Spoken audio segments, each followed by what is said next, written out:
As with every single Last of Us episode review that I do, I'm always a little late to the party, but I did get a chance to watch it today, which was Monday, so it aired last night.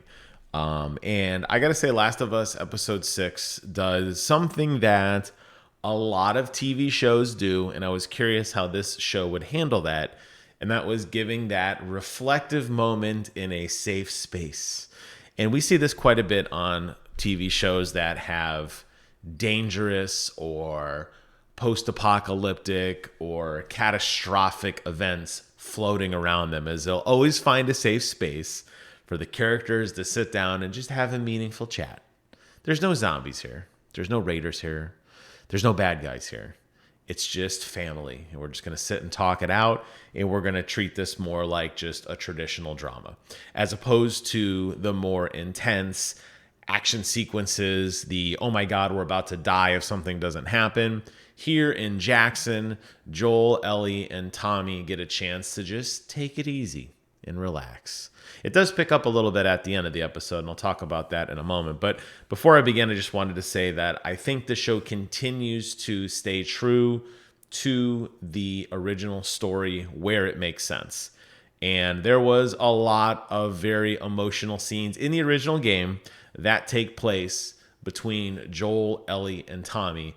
Specifically about Joel kind of really growing to love Ellie in a way that he probably didn't expect.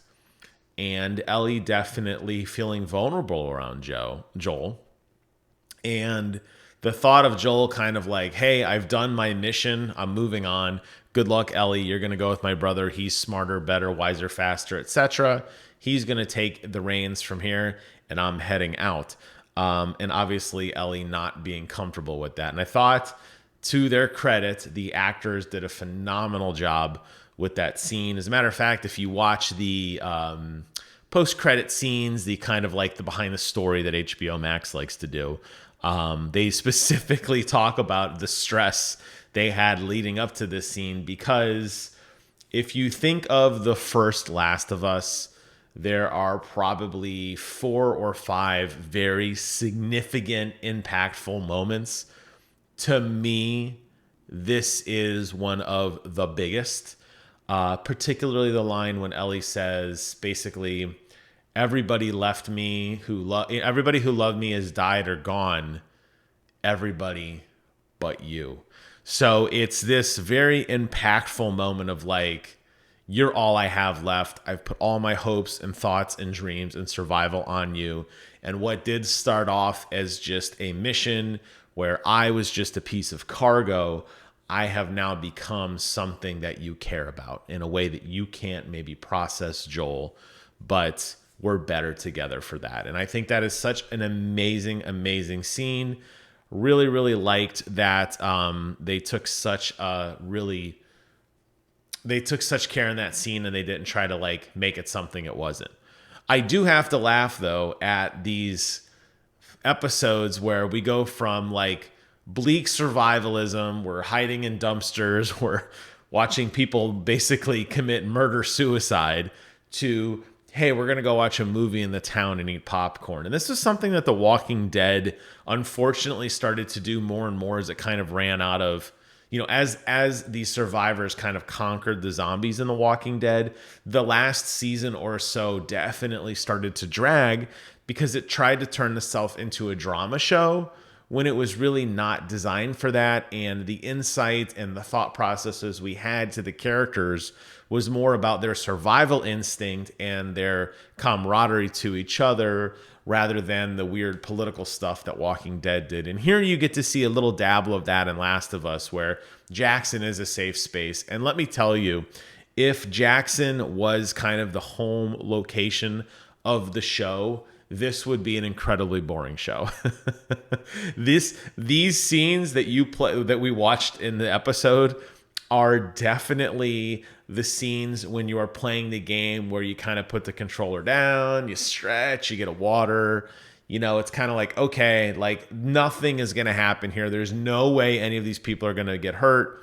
It's too safe. We're not going to have a raider invasion. We're going to have just R&R. And that's exactly what this was. And it does make me laugh that you have these stark contrasts, because not 20 minutes in real time. I know in the show it took them, I think they said 5 or 6 days as they were working their way down to the Firefly base after Joel and Ellie had said goodbye to Tommy.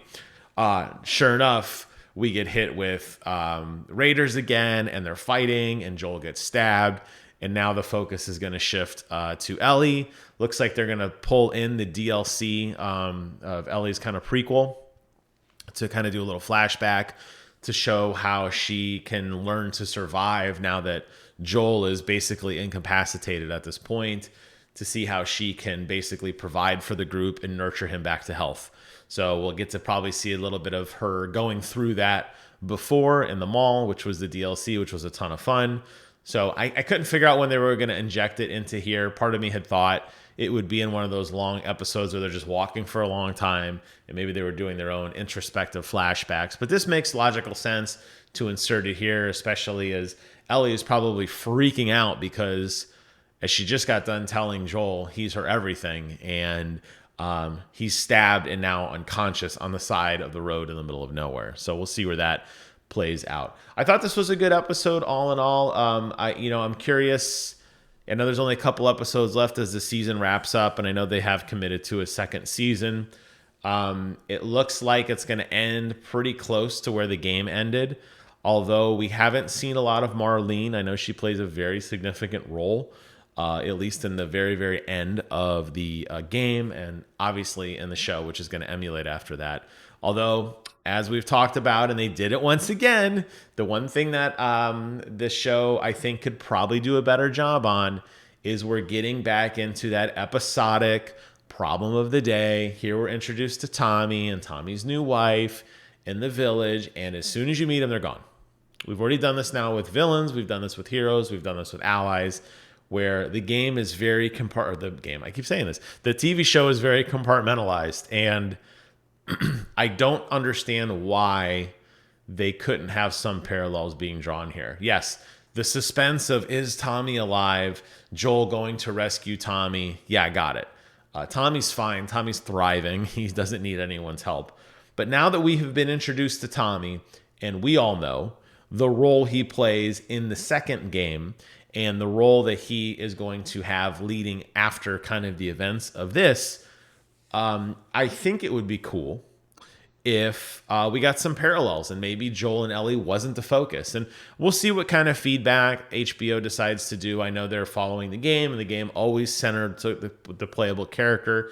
Never did you have any jump scenes of like, meanwhile in this town or meanwhile over here. But I think you could take those creative liberties in a television show, and it may make characters feel a little more impactful than when you just meet them, they interact, do thing, and then they leave.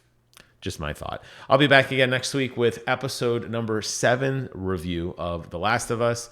As always, that's it. I want to hear from you guys in the comments below. Thank you guys so much for watching. Take care of yourselves. And until next time, I will see you guys on the other side.